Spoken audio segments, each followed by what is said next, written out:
اور نو سیاست، کوئی انسان کا ضمیر بھی ہوتا ہے، کوئی انسان کی سیلف رسپیکٹ بھی ہوتی ہے.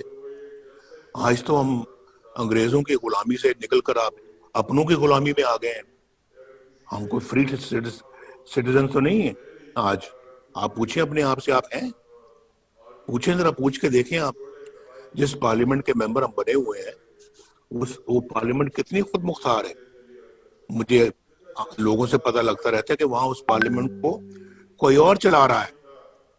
وہاں پھر جو ہے نا وہ دوسرے لوگ ہیں جو آ کے یہ ڈائریکشنز دیتے ہیں کہ جناب آج ایجنڈا یہ ہوگا اور آج اس بل پہ یہ ووٹنگ ہوگی اور فلاں کل یہ ہوگا، کمیٹی فلاں بل کو منظور کرے، فلاں بل کو دیکھے. تو یہ میں سب جو ہے نا، یہ میں سمجھتا ہوں کہ یہ بہت جو ہے نا وہ ہے سوچنے والی باتیں یہ کہ ہم نے تو یہ ہماری تو اسمبلی بھی اب معاف کیجئے گا کمپرومائزڈ. تو اس میں انفارچونیٹلی جو ہے وہ ہماری عدالتوں کا آپ نے دیکھ لیا حال. جو محمد بشیر صاحب کی جو کورٹ تھی، وہ کردل صاحب وہاں سے نکل رہے ہیں اور وہ اس شاباش اس جرنلسٹ کی جس نے اپنا ان سے پوچھ لیا کہ جناب آپ یہاں کیا کرنے آئے تھے اور آپ یہاں پر کس کو ملے ہیں، اور ہمیں بھی اجازت دے دیں کہ ہم بھی جج صاحب کو مل سکیں.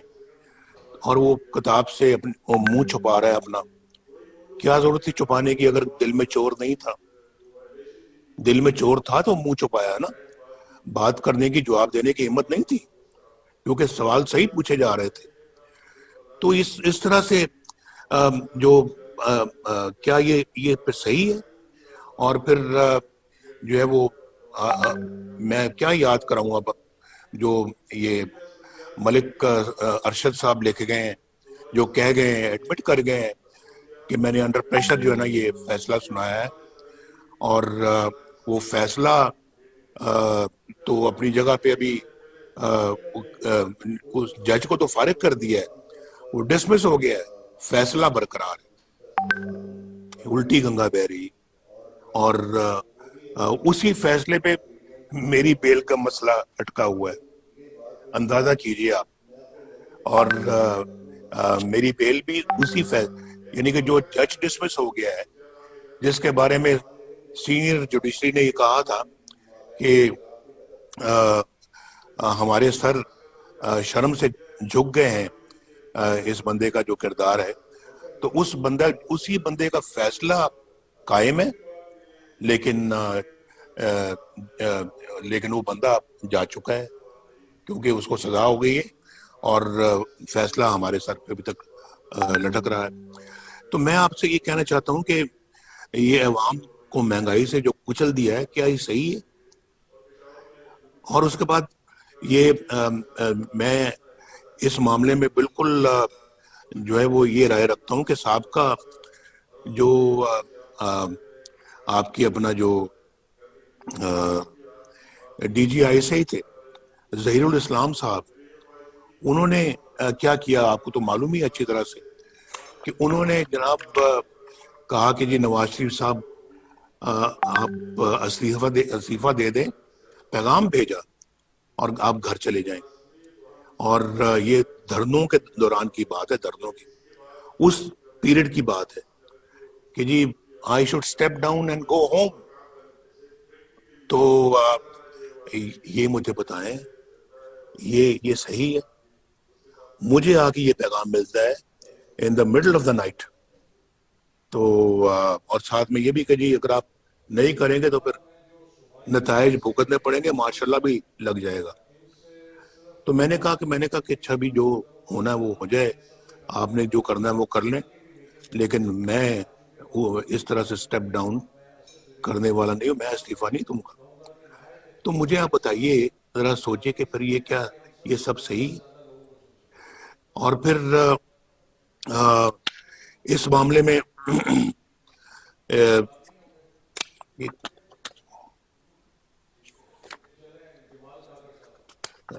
معاف کیجیے گا ذرا. دوسرا یہ دیکھیں کہ یہاں پہ بیان دیا جاتا ہے کہ جرنیل فوج کا سیاست میں کوئی کردار نہیں ہے، اور فوج جو ہے وہ سیاست میں کوئی حصہ نہیں لیتی، تو کوئی مداخلت نہیں کرتی. تو پھر مولانا غفور حیدری صاحب نے جو کہا کہ مجھے جنرل باجوہ نے بلایا، چیف آف آرمی سٹاف نے مجھے بلایا اور مجھے کہا کہ جی آپ یہ دھرنا بند کریں، ہم جو نواز شریف کے خلاف کر رہے ہیں آپ اس کے مداخلت نہ کریں. پھر یہ تو کون سی سیاست رہے گی جس میں آپ مداخلت نہیں کر رہے؟ اور آپ کیوں نواز شریف کے خلاف کوئی ایکشن لے رہے ہیں یا کوئی کارروائی کر رہے ہیں؟ ذرا مجھے پتہ لگنا چاہیے اس بات کا.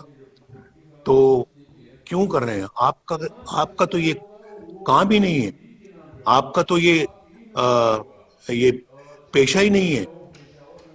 تو آپ یعنی کہ کیوں آپ نے پھر یہ بات ان سے کہی؟ اور اگر آپ نے نہیں کہی تو پھر آپ نے کیا اس کی کوئی کانٹرڈکشن دی ہے؟ آپ نے بتایا کہ آپ نے نہیں کہی، تو یہ پتہ لگنا چاہیے نا کہ دوسری طرف آپ کہتے ہیں جی کہ ہم سیاست میں مداخلت نہیں کرتے، اور پھر آپ دوسری سیاست میں کیا ابھی میں ججز کی بات کر رہا تھا. یہ جسٹس صدیقی صاحب نے، شوکت صدیقی صاحب نے، انہوں نے جناب جو بھری محفل میں کہا ہے اور بار کے فنکشن میں کہا ہے کہ، اور حلف لے کے کہا ہے کہ میرے پاس D G I S I آئے تھے اور D G I S I نے مجھے آ کے کہا کہ نواز شریف اور ان کی بیٹی مریم نواز شریف کو آپ رہا نہیں کریں گے،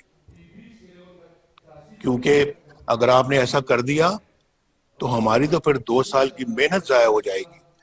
یہ لکھا ہوا ہے انہوں نے اپنی پٹیشن میں جو سپریم کورٹ میں انہوں نے بھیجی ہے.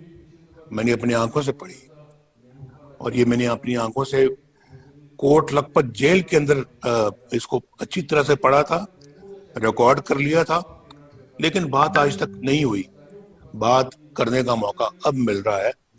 تو ہم نے بھی بڑا صبر کیا ہے، ہم نے بہت جو ہے نا وہ یہ وقت صبر شکر کے ساتھ گزارا ہے، لیکن پھر بات کرنے کا ایک وقت آتا ہے بھائی، اور پھر جو ہے نا وہ ایک وقت آتا ہے جب ایک ٹرننگ پوائنٹ آتا ہے. پھر تو وہ ٹرننگ پوائنٹ اب آیا ہے، تو اب میں سمجھتا ہوں کہ یہ ناقابل قبول چیزیں ہیں. آپ مجھے بتائیں کون سی 2 سال کی محنت ہے جو آپ نے کی تھی نواز شریف کے خلاف، جو آپ نے کہا کہ ہماری 2 سال کی محنت ضائع ہو جائے گی اگر نواز شریف کو اور مریم کو چھوڑ دیا. الیکشن سے پہلے مجھے بھی اندر کر دیا، مریم کو بھی اندر کر دیا، اور الیکشن میں دھاندلی کر دی. یہ سب کچھ کون کر رہا تھا؟ ابھی تو شاید خزان عباسی صاحب کی گورنمنٹ ختم ہوئی تھی، کیئر ٹیکر گورنمنٹ تھی. کیئر ٹیکر گورنمنٹ کر رہی تھی یا کیئر ٹیکر گورنمنٹ کے پیچھے کوئی اور کر رہا تھا؟ میں پہلے بھی کہہ چکا ہوں کہ میں نے کہا یہ ان سب چیزوں کا ایک دن حساب دینا پڑے گا، اور وہ دن آئے گا، وہ زیادہ دور بھی نہیں ہے، دینا پڑے گا حساب. اور ہم اپنا جو ہے وہ ایک غلام بن کے جو ہے نا اپنے ملک میں اب نہیں رہ سکتے، اور میں غلام بن کے رہنے کا میں قائل نہیں ہوں. انشاءاللہ رہوں گا ایک پاکستانی بن کے، قابل فخر پاکستانی بن کے. انشاءاللہ میں اس طرح سے زندگی گزاروں گا. غلامی مجھے قبول نہیں ہے، اور آپ دیکھیں گے انشاءاللہ. تو اگر یہ سب کچھ صحیح ہے، ہمیں جو ہے نا وہ آرام سے چپ کر کے اپنے گھروں میں بیٹھنا چاہیے. ہمیں پھر پاکستان کے عوام کی خدمت تو دور کی بات ہے، اس کا نام لینا بھی چھوڑ دینا چاہیے. لیکن اگر یہ سب چیزیں صحیح نہیں ہیں، اور ہمارا نہ ذہن، نہ دل، نہ ضمیر اس کو قبول کرتا ہے، تو پھر تو اس کے خلاف اٹھنا ہوگا۔